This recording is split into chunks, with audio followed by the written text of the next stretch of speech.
In today's video, we're going to be looking at your November property market update where we focus on the latest news of what's going on in the UK housing market. Hey guys, welcome back here. It's Anita. I'm a real estate investor here in the UK. Have been for close to 7 years now. I own my own portfolio of properties and at the moment manage close to 100 tenants.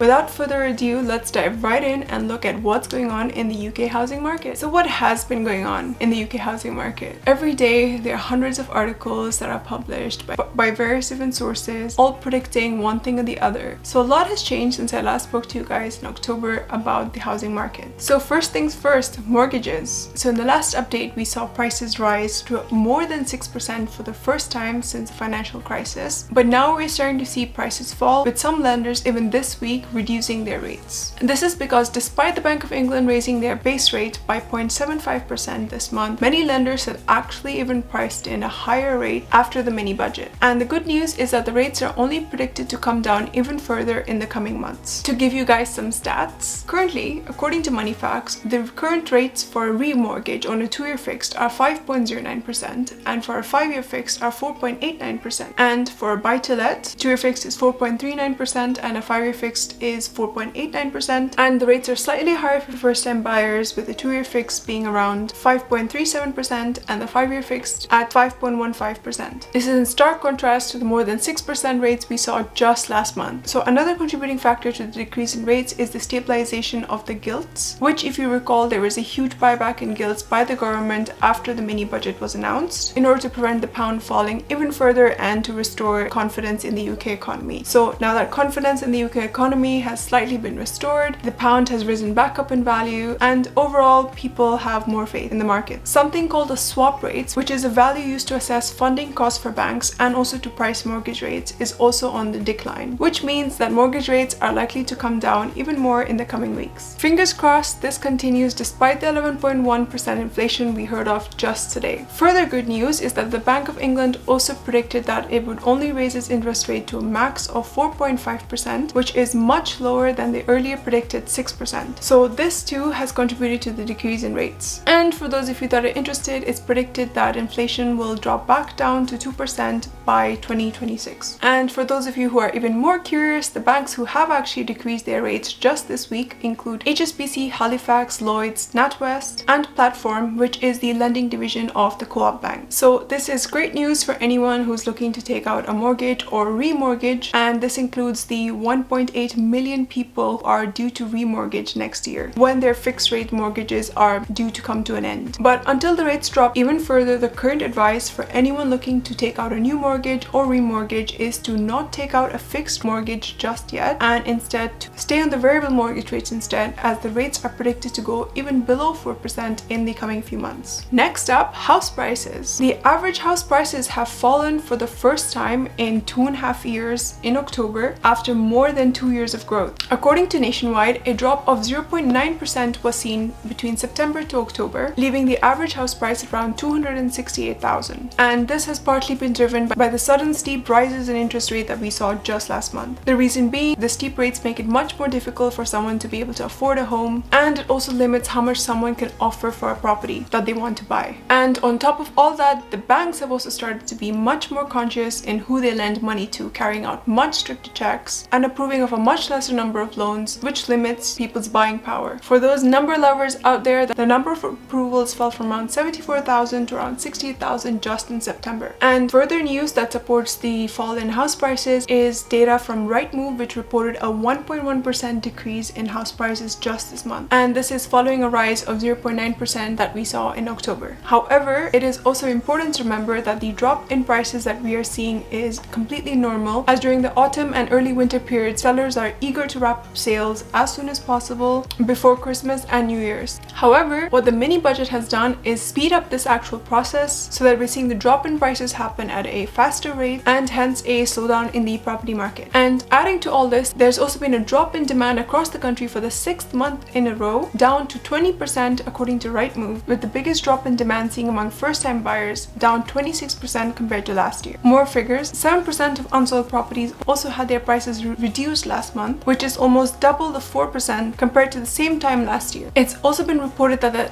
average time it takes to sell a house is now even longer at around 18 weeks as opposed to the earlier 16 weeks. So combining all of these facts, it's likely that the sudden surge in demand we saw over the last 2 years has peaked and a correction is going to happen very soon. And because of this, more realistic prices are actually going to be needed in order to complete a sale. So moving on to house price predictions, Zoopla predicts a price drop of around 5% next year, and UK's largest lender Lloyds predicts a price drop of up to 8%, and Bloomberg predicts a price drop of up to 20%. So as we can see, there's a wide range of predictions and the data is quite unclear of how much the price is actually going to drop across the UK. However, all of these news sources and experts seem to agree that the prices will drop next year. And the reason Bloomberg predicts such a steep drop in prices is that according to the analysis, the current UK incomes cannot sustain the high increases in borrowing costs. So the advice to buyers is that it might be worth holding off on buying if you can afford to, that now might be the best time to sell your property before the demand drops even further, as at the moment there's still quite a bit of demand. Next up, rental markets. Unlike what we've just seen in the housing markets, the rental market is actually booming and doing really well. So far, there's been an year-on-year rise of 7.1% in October, down slightly from the 11.5% we saw in May, but still growing. And this is again due to an ever-increasing demand and a lack of supply for houses to rent. According to the Office of National Statistics, rents were up 3.8% in October from 3.7% in September. One contributing factor to this rise in rates is the rising costs in mortgages. So there's been a trickle-down effect where the rising cost in mortgages to landlords is being passed over to tenants. Reason being is that the rising cost of interest have wiped out the returns from investors and they've been forced to raise the cost of rents in order to pay off their super high mortgages. It might be shocking to note, but according to the Hamptons, that currently UK renters are spending on average 44% of their after-tax income just on rent, and this is up from 41.6% 2 years ago. And for those who love numbers, the average rent at the moment across the country is around £1,200. And I've included in here a table by the Hamptons that shows you the average rent in different locations across the UK. And due to the imbalance in supply and demand that I just mentioned, RICS actually predicts that the average rent will be 4% higher than what we're currently seeing right now next year. Now, this might all seem like terrible news if you are a renter, however, there's some light at the end of the tunnel. So the UK Housing Minister Michael Gove has promised to build around 300,000 houses year on year, which might offset some of the supply demand issues that we have seen. So fingers crossed this actually happens. Also, the Hamptons predict that the rental increases that we have been seeing this year have peaked and will start to stabilize at around 5 to 6% in the coming months. Current advice to tenants out there is to share a home in an HMO if possible in order to decrease the rental costs, and to negotiate with your landlord at reduced rates, as often you can get a much better rate if you have a longer fixed contract, as no landlord likes having voids. So most landlords would be willing to go for a 2-year fixed price at a lower rate versus having a tenant who's there only year on year and then having a void period where they then search for another tenant. And finally, the bigger picture out of all of this. According to the Office of National Statistics, on average, 38% of household wealth is tied up in property, which means that when the house prices fall, house owners will start to feel less and less confident and more vulnerable about their personal finances and personal wealth, and as a result of this, they are likely to be more inclined to save and not spend as much. On top of this, the housing market is also a key contributor to the UK economy, with everything from financial markets to furniture stores being connected to it. And according to an analysis done by Knight Frank in 2020, for every 100,000 homes sold, the UK benefited by almost £1 billion.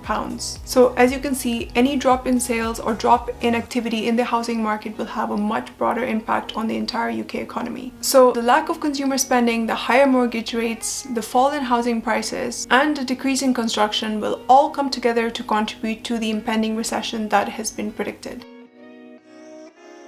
So that was all for my property update video for November, guys. I really hope it was useful to you and gave you more of an idea of what's happening in the UK housing market. A lot of the predictions are still up in the air and no one knows for sure what is going to happen. So the best thing to do is to stay tuned, do your own research, and keep up to date with the current news. As always, thank you so much for watching and for your constant support, and I can't wait to see you guys in my next video. Bye, guys.